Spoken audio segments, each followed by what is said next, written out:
Když jsem to zpočátku nečekala, tak pravdou je, že výsledky už jsem na sobě pociťovala po týdnu. A postupně jsem udělala velké změny ve svých stravovacích návycích. Za prvních 5 měsíců jsem si schodil 13 kg a 17 cm v pase. Dnes mám konfekčnú veľkosť 36 a cítim sa skvele. Zaznamenala som neuveriteľný nárast energie a prospieva to mne aj môjmu okoliu. Môj život je krajší, som šťastná a mám naozaj úžasne veľa energie na to, aby som robila všetky veci, ktoré ma bavia. Každý z nás má kolem sebe lidi, kteří vypadají, jako by měli dar pevného zdraví a vitality, a současně lidi, kteří ve stejném věku vypadají o 10 let starší, bez energie a chutě do života. Co způsobuje tak zásadní rozdíl?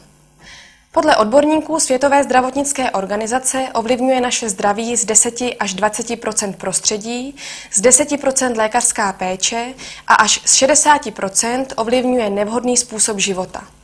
To znamená, že to, jaký životní styl žijeme, nejvíce ovlivňuje, jak se budeme cítit a vypadat za 5, 10 nebo 20 let. Statistiky hovoří jasně. Snad každý se někdy zamyslel nad tím, že přestože se kvalita léků a medicíny neustále zvyšuje, tak nemocných, dokonce včetně dětí, neustále přibývá. Přestože se dožíváme vyššího věku, tak je to za cenu nižší kvality života. Jak je to možné? Všichni víme již ze školy, že se náš organismus skládá z mnoha miliard buněk, vyžadujících každý den komplexní výživu, kterou je nutné jim dodávat prostřednictvím jídla. Ale je tomu opravdu tak? Světová zdravotnická organizace prohlašuje, že pokud do svého denního režimu člověk zařadí 30 minut cvičení, vypije 2 litry vody a bude jíst minimálně 5 porcí ovoce a zeleniny, tak to zásadně přispěje k celkové kondici a energii člověka.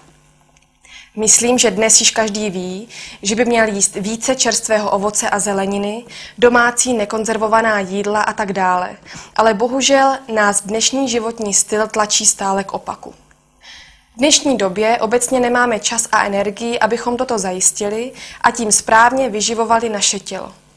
Místo toho člověk ve spěchu sáhne po všude přítomném rychlém občerstvení. Samozřejmě, že toto dlouhodobě vede k nadváze, nedostatku energie a mnohým dalším potížím, které jsou zapříčiněny špatnou výživou. Speciálně potom nadváha dále vede k významnému zvýšení zdravotních rizik a když k tomu přidáme přísun toxických látek z konzervačních látek a ovzduší, tak jsme u příčiny problémů mnoha lidí. Toto je možné efektivně řešit pomocí potravinových doplňků, protože princip je velmi jednoduchý. Většinu výživy náš organismus vstřebává přes tenké střevo. Ale bohužel díky stresu, chemicky upraveným potravinám, lékům, vodě a znečištěnému vzduchu se do našeho organismu dostávají škodlivé toxické látky, které se tam usazují a zabraňují vstřebávání výživy k našim buňkám. Následně pak potrava, i když je kvalitní, odejde z našeho těla s minimálním využitím. Naše buňky tak dlouhodobě nedostávají dostatek živin, což vede k tomu, že se jejich funkce zhoršují a nemohou fungovat tak, jak se od nich očekává, a vzniká problém nedostatečné výživy.